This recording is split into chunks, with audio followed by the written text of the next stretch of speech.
Good afternoon. Welcome to. You know what? This actually isn't a lesson for Genshin this time. This I'm actually going to just right off the bat, just from my head. Now, right now, I'm at the location where most I players see the know value of in my... as Midsummer Courtyard. Midsummer Courtyard is one of the main locations that you go to for what we call your Ascension Quest. Now, mind you, I've been on here since November 2020. And every single Ascension quest I've done, every single one of them was finished on the first try. Even when I was first playing it, I didn't was not the most perfect person in the world, but I was able to finish on time with sucrose. Apologies if you hear stuff in the background. That's my dog squeaking toys. So, mind you, right? I'm just looking through YouTube, and I'm finding out that they recently had changed the dynamic of the Ascension Quest, where instead of you doing what you call it, instead of you are doing the walking around, trying to go through laser grids, dodging the different abyss mages, fighting those every so often, or you're fighting the Water Minotaurs, comes going to in go through many flavors doors. to the... You're fighting the Ruin Guard. That's always there. That's also there as well, along with the Minotaur shielded one. You know, all that was originally the Ascension Quest OG one. Now they made it much easier, where you have a 3 minute timer of you fighting Blazing Axe Militrail, one Somatrail, a few Hilly Trails, one Ruin Guard, one Fatui agent, and a few of the Treasure Hoarders, all within 3 minutes, which is doable. From a lot of players, it's doable, and also for a lot of players who actually match that level when it comes to their builds and everything, is very doable. Or even if you're a player who just recently started a game and got into adventure rank 25, 35, 45, and so on, it's doable. My only question is why? Why slow down the test for those who are trying their best to get themselves ready for their ranks and everything as the story progresses? Because mind you, these enemies are not harder than you think once you hit those certain levels. Like they eliminated one main boss that was in there called the Electro Hypostasis right here. Players fight this one for Lisa, Kuching, or Beto, but it's not fair to them that they don't have the kind of that they don't have, for one, that experience of them actually fighting a boss in that certain time limit. Number two, they don't have that personal practice of their own so that they can fight these bosses at a certain time limit, especially when it comes to these events that pop up every so often.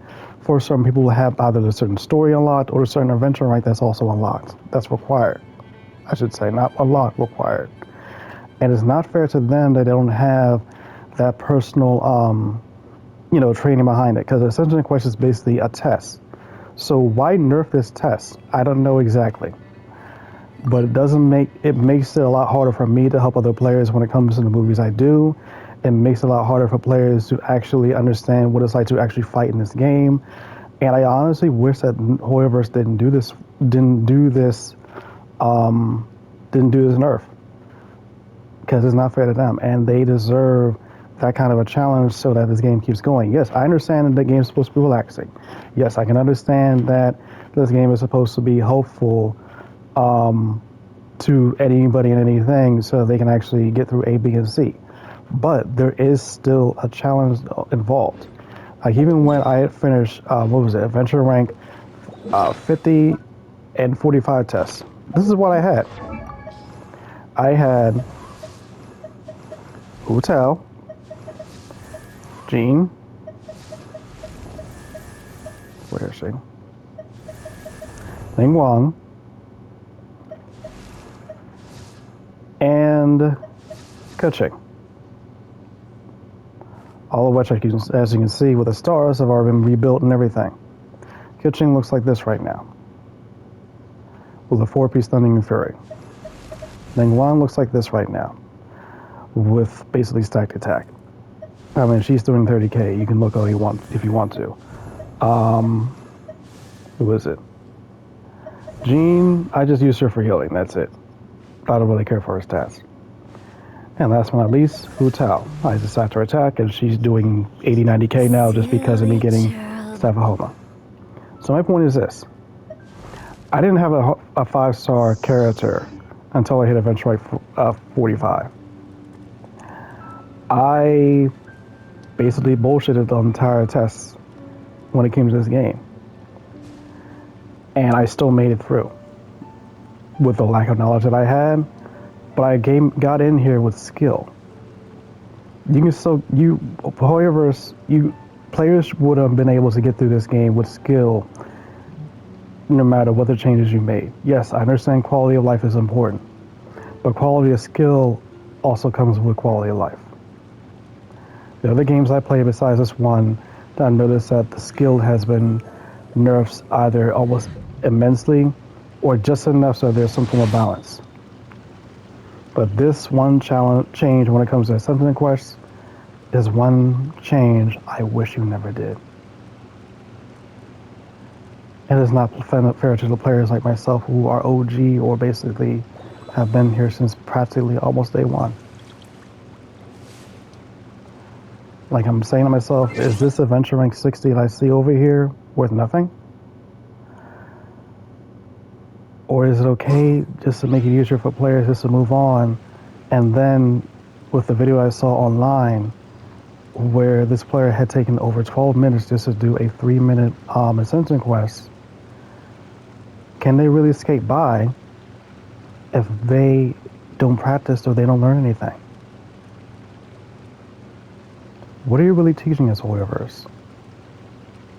That's the question that I'm going to ask you all. Is Warriorverse really teaching us how to play this game when it comes to the skill, when it comes to the use of science with the so-called elemental reactions, with the math that we use when building our characters, along with the story that's behind it? Or do we only just care about the stories and characters that we get and want to keep skating ourselves by, no matter how easy the challenges are ahead of us? Leave that to yourself to decide. That's my talk for the day. There's no lesson this time. Have a good day. Don't be afraid to make mistakes. Day.